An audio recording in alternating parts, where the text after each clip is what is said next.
Hello and welcome back to my channel. I am Christy Vann with Fantastic Finances, and on this channel I teach velocity banking.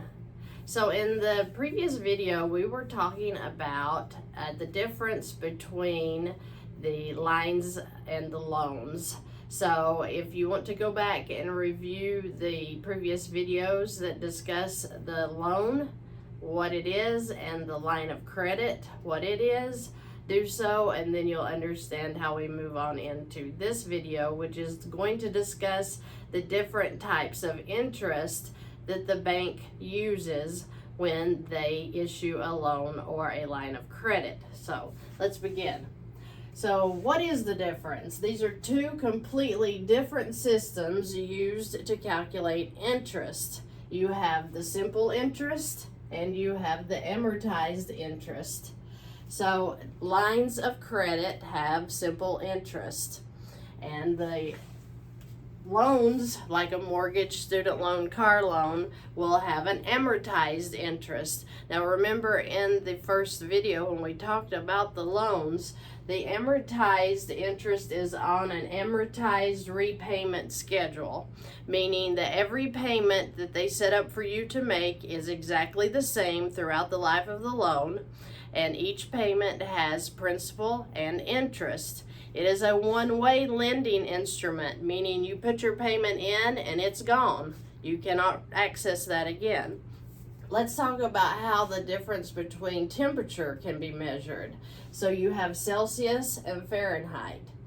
Celsius is lower, right? So 1 degree Celsius, and then you've got 32 degrees Fahrenheit. Well, which is hotter? The Celsius. So the 1 degree Celsius is much hotter than the 32 degrees Fahrenheit. That's the difference between the loans. They're just two different systems, and the simple interest has always got a higher rate. You'll see your credit cards, they have an 18 to 26 usually. I've seen them go up to 29, 32% interest rate.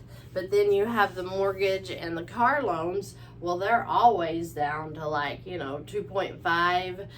The going rate right now for a mortgage is like at 5.25, 6.25 in 2023. So it's a much lower rate, it looks like, but is it?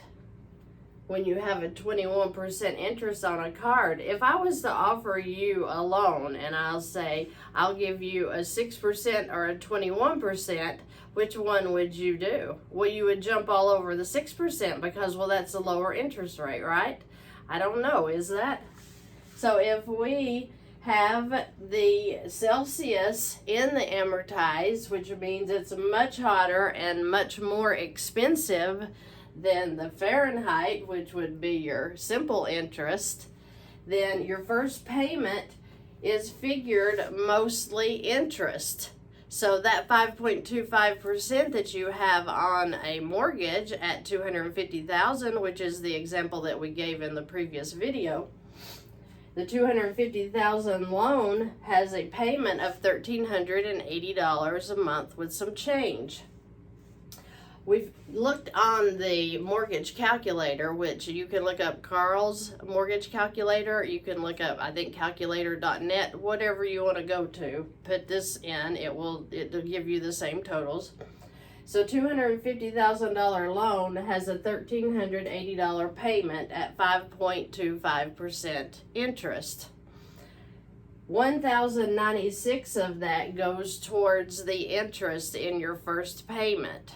So if you let this payment run out over just 4 years, you have made $66,264.44 in payments.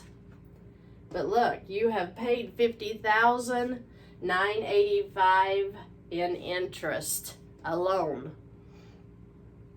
So only $15,279 went towards your principal of that $250,000 home you bought, which means At the end of the loan, if you let it run out the 30 years, you have paid $246,983.33 in interest only, which means that over the life of the loan, this is the bank's money and you bought them a house, literally, because you only got $250,000 on your home, right? So you have bought the bank a house as well. So that's where we want to get away from that. With the simple interest, it is figured on the average daily balance of your credit card or your line of credit, whatever you have.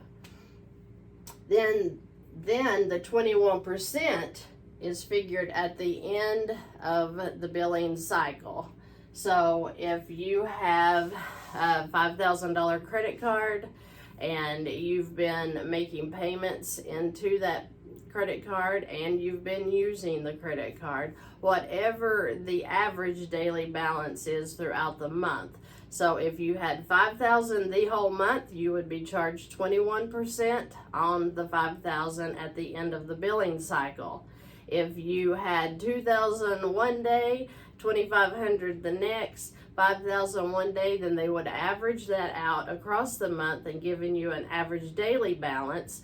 Take the 21% times the average daily balance, then divide that by 365 days. That would be what you are paying in interest per day. So this right here is what we use for velocity banking. This is why we talk about putting that income into your lines of credit. You keep your balances down on the average daily balance. Then as your expenses come out of that credit card or that line of credit, ever so slowly, it'll build back up.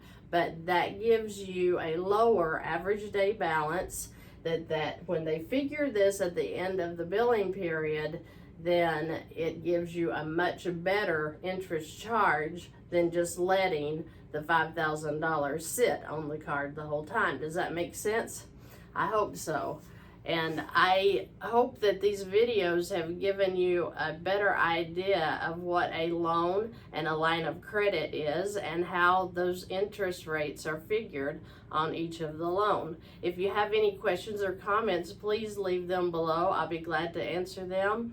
If I don't know the answer, I'll find out for you.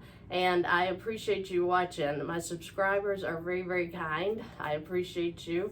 Please like and subscribe so that we can get this word out to everybody throughout the United States and the world, so that everyone will have an opportunity to see how the system is set up for the wealthy, and we want to live in that manner so that we too can build wealth throughout our lives. Thank you and have a great day.